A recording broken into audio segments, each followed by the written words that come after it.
Our top story this half an hour, rising tensions with North Korea. Kim Jong-un's regime vowing this morning to continue nuclear tests following yesterday's unprecedented Senate briefing at the White House.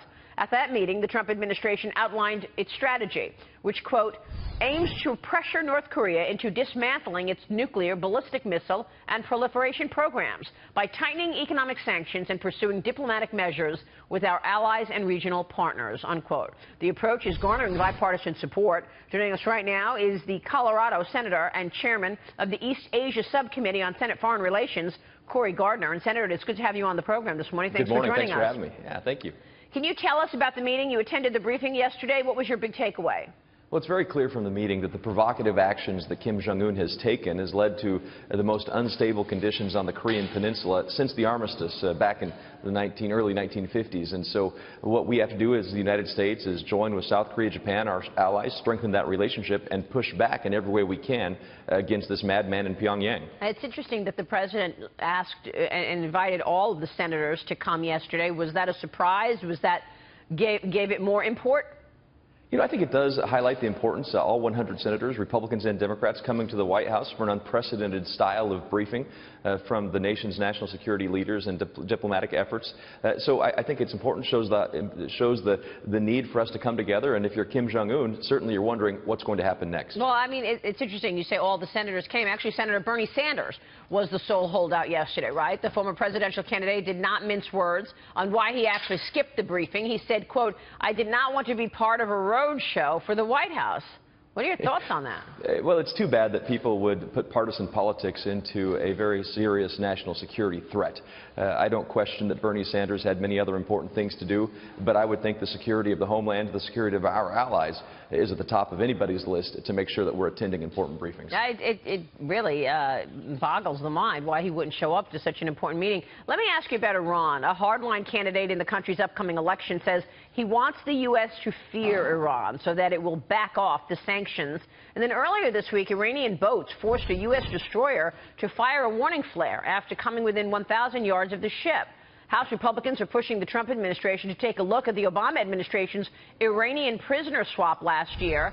And this, of course, comes after a Politico article revealed that some of the Iranians released were accused of posing a national security threat by Obama's own Justice Department. So, Senator, do you agree with your colleagues in the House? Does this need an investigation? Well, I think there should continue to be investigations of the Iranian intent to comply with the JCPOA, the Iranian nuclear deal. I think there should be investigations into the release of these prisoners. What we face right now is a situation where Iran has abused the intent and spirit of the agreement. They have taken the billions of dollars that they have received from the lifting of sanctions. They haven't built playgrounds with this money. They have multiplied efforts with their defense and their strategies to spread state-sponsored terrorism around the globe. And of course, the mullah's designs was never to comply with the spirit and intent of the deal. It was to, again, continue to spread their radical ideology. So, I mean, you know, people are just wondering what this all means, because things seem to have gotten more dangerous. You've got North Korea with all of these provocations. You've got Iran also with its own provocations. What should we expect from the Trump administration? What do you want to see in the Senate in terms of responses to all of this? Well, I think, just take North Korea, for example. They had two major dates over the past week, the anniversary of the celebration of Kim Il-sung's birthday and also the celebration of the founding of the North Korean Army. A lot of people expected some kind of a big event, a big show, so to speak, from North Korea. That didn't occur. You know, is that because the USS Vinson was in the area, because there was a submarine in the area? Is that because China is finally starting to take some actions that they haven't taken in the past decade or more, thanks to the pressure placed on them by the administration? And so I do think that this administration, this diplomatic oversight and continued pressure and building of that alliance and allegiance with our allies is having some effect. Now, we're a long ways from it. As it relates to North Korea, we need to pursue a policy of secondary sanctions to make sure that those individuals, companies, or entities who are violating the spirit of our sanctions are held accountable.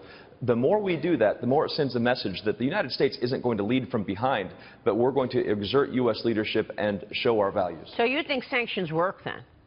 I absolutely do. And if you look at a piece recently in the news by a former Obama administration official, he talked about the fact that North Korea is far from being sanctioned out. In fact, the sanctions were what brought Iran to the table in the first place. Now, unfortunately, they got a great deal for them, a bad deal for us. Right. But if we continue to force sanctions on North Korea, force sanctions on those partners who are helping them proliferate, I believe we can result in an accomplishment of our goal, and that's the peaceful denuclearization of the North Korean regime. Senator, let me switch gears because Republicans apparently still at work on a plan to repeal and replace Obamacare. Now, the House Freedom Caucus came out yesterday and says that they're in support of the revised version of the GOP health care bill. I am assuming we're going to see something then on the House floor within a week. Do you think the Senate has the votes to pass the legislation if it makes it through the House?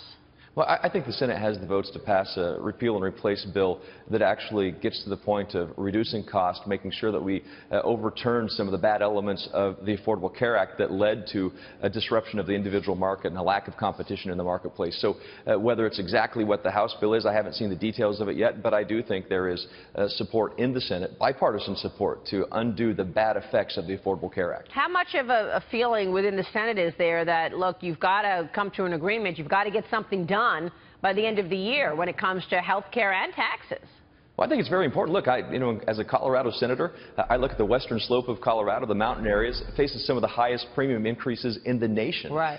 Over 100,000 people had their premium increases increased by 77% over the past several years. So we have to do something. We cannot. It's just bad policy to allow the bad effects of the Affordable Care Act to linger and to remain hurting and penalizing the people of this country. Yeah.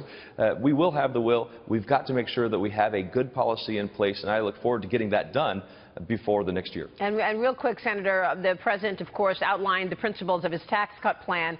Yesterday, one of the panelists earlier today said 15% corporate tax rate is never going to happen once it gets through House Ways and Means and then the Senate Finance Committee. And you say?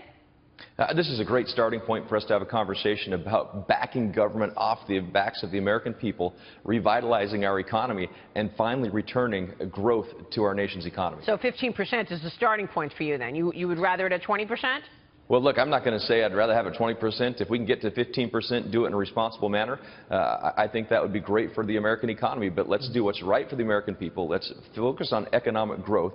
Let's focus on economic growth for everyone. And that, again, is something this country hasn't seen. Look, we're looking at an abysmal production rate in this country, a GDP. We're going to see numbers this week that just are going to be disappointing and in the tank. Yeah. We can do better than that as a country. And I think tax reform is one of the best ways to spur that economic growth. And if it's 15%, if it's 20%, the fact is we know backing off that heavy burden of government taxes will allow American businesses and families to invest the way they see fit, and that's good for all of us. Now, growth seems to be the priority of this White House. Senator, it's good to see you. Thanks so much, sir. Good to see you. Thanks. Thank you. Senator Cory Gardner there. Coming up.